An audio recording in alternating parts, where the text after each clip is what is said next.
Que a graça e a paz do Senhor Jesus esteja com todos, os amados e as amadas do Senhor. Nós estamos aqui, em nome do Senhor Jesus, para trazer a você uma palavra de conforto, uma palavra de encorajamento, uma palavra de esperança, de fé em Cristo. Nossa esperança é Jesus.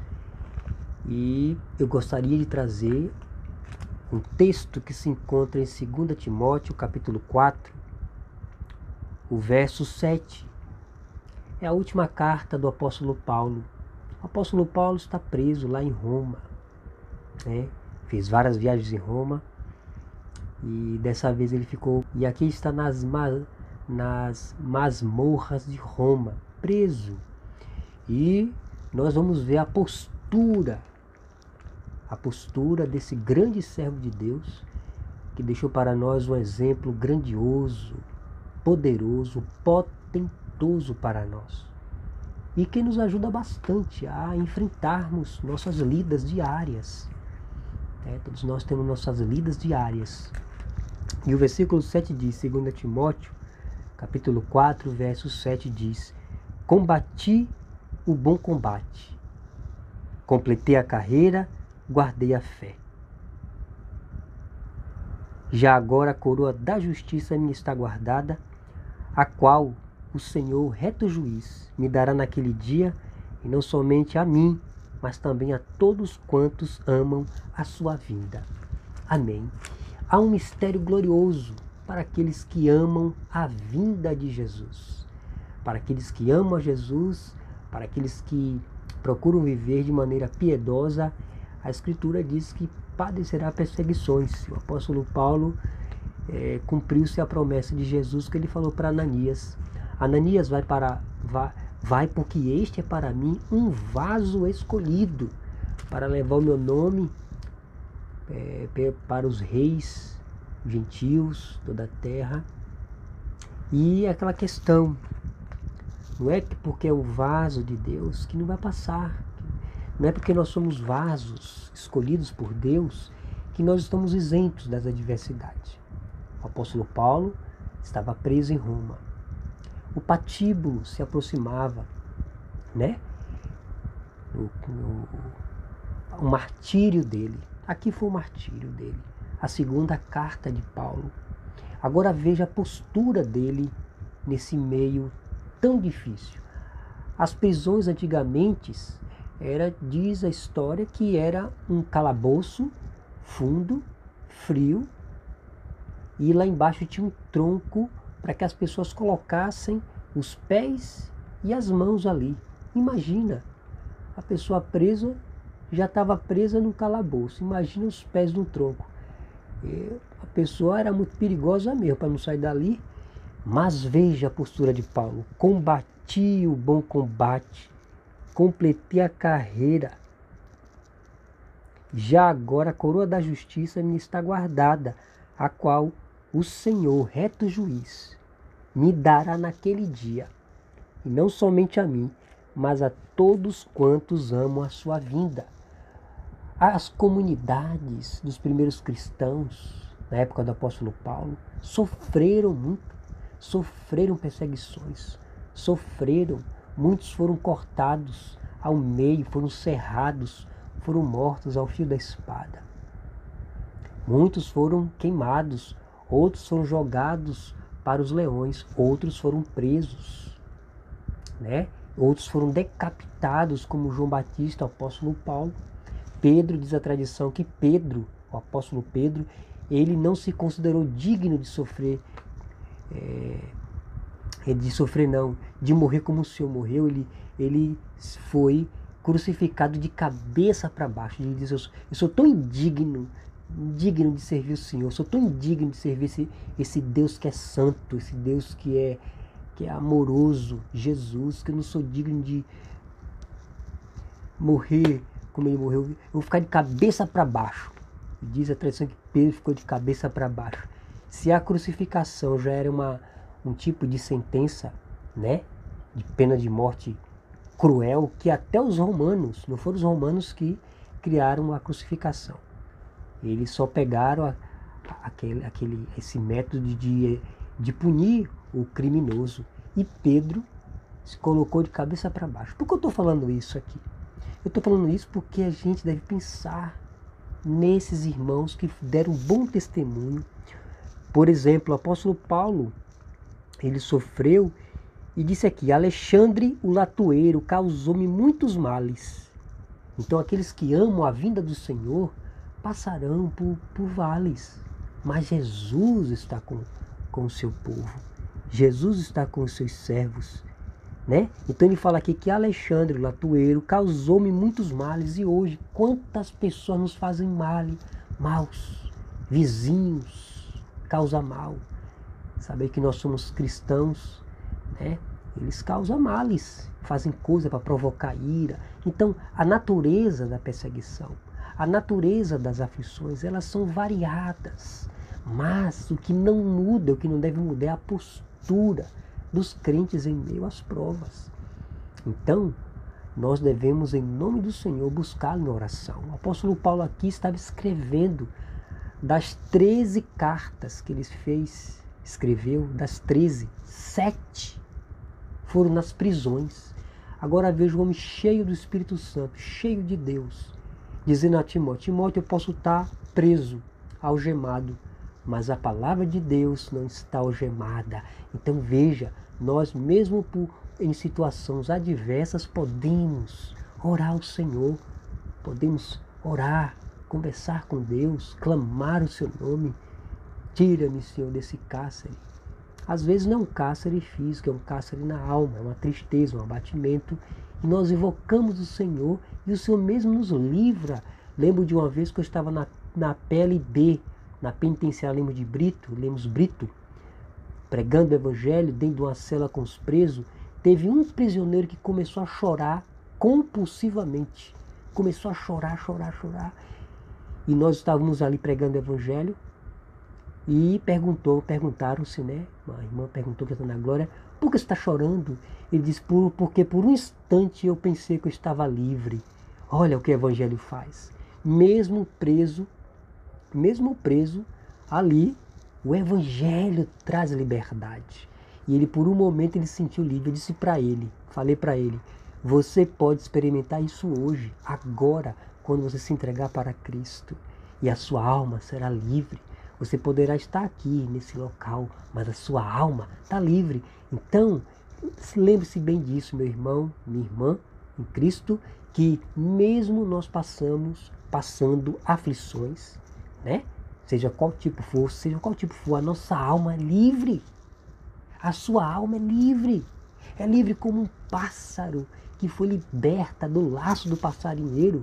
O Senhor Jesus quebrou o laço. E nós nos vimos livres, estamos livres, então na aflição podemos orar. É por essa razão que podemos clamar a Deus. Né? Às vezes a aflição, né, ela tem um grau e às vezes falta palavra, mas Spurgeon disse que o balbuciar angustiante do servo de Deus para Deus são como canções aos seus ouvidos. Então balbuciei. Não tem palavras, balbucei: ó Senhor, tem misericórdia de mim, tem misericórdia, abençoa-me. E Ele vem ao meu socorro hoje, nesse momento, Senhor Jesus. E Ele vem e liberta você, porque a nossa alma é livre para orar. O céu está aberto, então é o momento de você orar, né? Se refugiar e orar. Então quero falar o seguinte, que Alexandre causou mal a Paulo. Paulo foi perseguido por falsos irmãos, várias perseguições. Paulo foi apedrejado, dado como morto.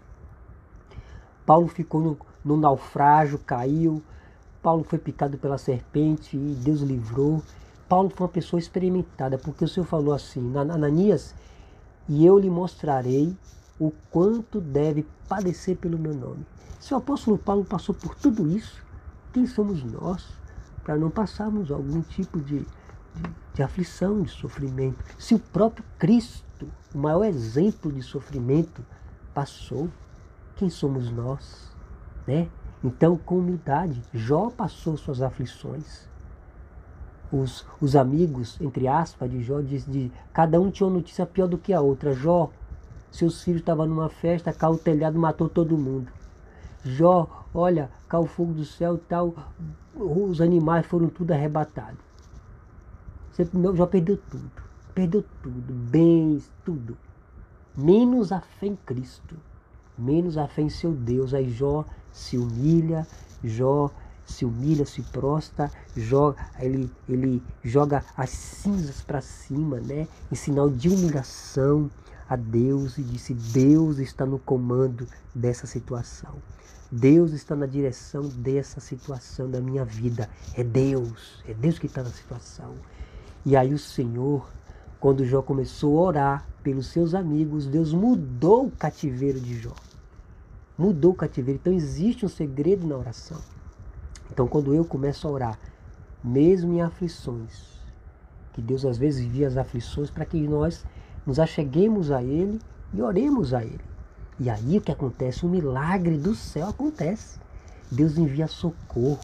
Deus envia anjos para socorrer, para auxiliar, né? Que os anjos são conservos nossos, né? E Deus, o que é que faz quando nós estamos orando? O Espírito Santo intercede por nós com gemidos inexprimíveis, né? E traz alegria ao nosso coração. Paulo estava preso, disse: combati o bom combate. Nós estamos combatendo o bom combate, o Evangelho.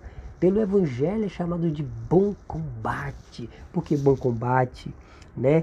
Porque existe uma premiação para todos aqueles que perseverarem até o fim. Somente os eleitos de Deus perseverarão até o fim, né? Nós estamos aqui para completar nossa carreira da fé, completar nossa carreira e guardar a fé. Guarda a fé. Mesmo na aflição, guarda a fé. Ora ao Senhor, né? Porque há uma coroa de justiça a qual o Senhor, reto juiz, dará àqueles que amam, né? Amam o Senhor. Então Paulo, na prisão, ele orou ao Senhor e escreveu cartas e leu livro, né? Ele diz assim para Timóteo, aqui no finalzinho, diz mais aqui, outra coisa aqui: o Senhor me livrará também de toda obra maligna e me levará salvo para o seu reino celestial. A Ele glória pelos séculos dos séculos. Amém. Então Paulo tem a firme convicção de que o Senhor Jesus levaria ele para o reino celestial. Ele estava sabendo que logo, logo ele seria decapitado, seria degolado.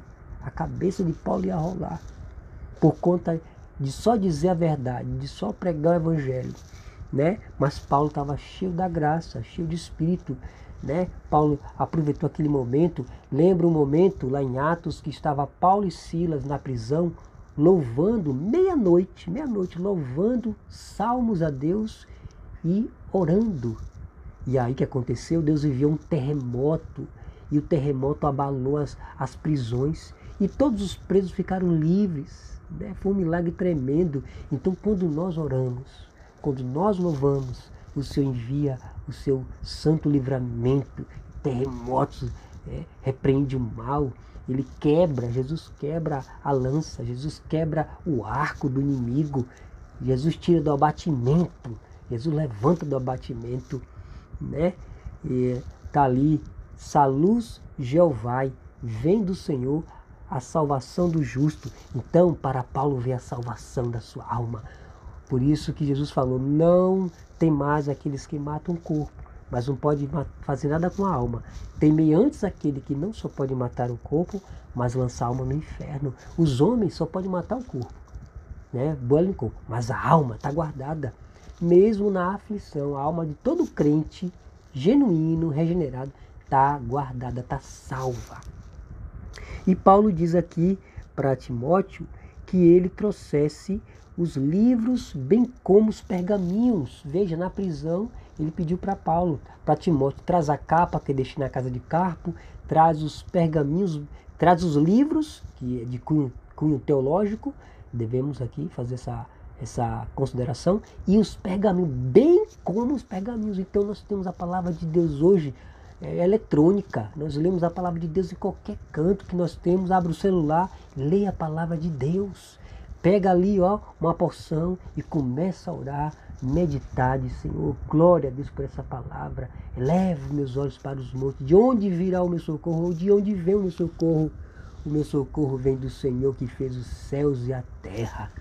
Então, que Deus te abençoe. Que você, a despeito de Paulo, mesmo passando uma aflição, nós passamos a aflição, a semelhança dele, que nós possamos, em oração, né, rogar a Deus a sua graça, o seu poder, para poder passar os aperrengues da vida. E o Tiago diz, meus irmãos, tenho por motivo de grande alegria o passar, diz, por várias provações, porque depois de ter sido aprovado, receberá a coroa da vida. A coroa da vida ou a coroa da justiça, a qual o Senhor preparou aqueles que o amam. Então, existe uma premiação para aqueles que perseveram até o fim. Somente os eleitos hão de perseverar. E creram todos que foram destinados à vida eterna. Então, combati o bom combate, combata o bom combate, né? Complete a sua carreira, vamos completar a carreira e guardar a fé em Jesus. Porque o Senhor irá nos recompensar. Ele tem nos recompensado com a sua presença, seu Espírito, né? E grave bem isso é importante. Estou frisando isso porque isso é importante, isso é verdade. Jesus disse, eis-me convosco todos os dias até a consumação do século. Não importa a situação que eu esteja passando, eu devo estar orando ao Senhor, invocando o nome dEle, orar segundo a palavra, orar segundo a promessa. Então você lê a palavra, medita na palavra e ora a palavra. E Deus liberta segundo a sua palavra, porque a palavra de Deus fala, o testemunho do Senhor é fiel e da sabedoria aos simples. A palavra do Senhor é pura e restaura a alma do homem. A Escritura restaura a alma do homem. Então veja, o apóstolo Paulo estava firme, mesmo numa situação de grande perigo, né? Uma situação de grande aflição. O apóstolo Paulo foi martirizado e se mostrou firme. Que possamos estar firmes em nome de Jesus. E vou orar por você agora, vou orar por nós. Senhor Deus Todo-Poderoso, nesta hora, dou graça pela sua palavra bendita. O Senhor está conosco. Nesta hora eu peço que o Senhor abençoe essa pessoa que está passando algum tipo de aflição. Peço que o Senhor arranque-a do cárcere, da angústia, da tristeza, do abatimento. O Senhor levante, Senhor, com o seu poder, soerga com o seu poder. Confira esta graça, a paz, a doce paz que ultrapassa todo entendimento. Guarde o coração e a mente dessa pessoa que está assim. Senhor Jesus, faz esse milagre. Mostre para os crentes que eles devem ser corajosos como o apóstolo Paulo, mesmo estando em prisão, sabendo o que ia acontecer, firmes em Cristo, firme em Cristo. A sua alma estava livre, por isso podia orar ao Senhor, porque o céu estava aberto e Cristo inaugurou, né, esse livre acesso ao Pai. Abençoe em nome de Cristo essa pessoa. Abençoe com a sua paz, em nome de Jesus. É a minha oração. Amém. Que Deus te abençoe, que Deus te fortaleça, que Deus lhe ajude. Logo vai passar. Tiago disse, meus irmãos, tende por motivo de grande alegria o passar. Diz, vai passar. O verbo é passar e está passando. Hoje já não é mais ontem. Ontem é ontem, hoje é hoje, amanhã será amanhã. E Deus possa arraiar na sua vida a libertação espiritual, a alegria em Cristo e saber de que Deus está com você. Que Deus te abençoe, que Deus te guarde. Em nome do Senhor. Amém.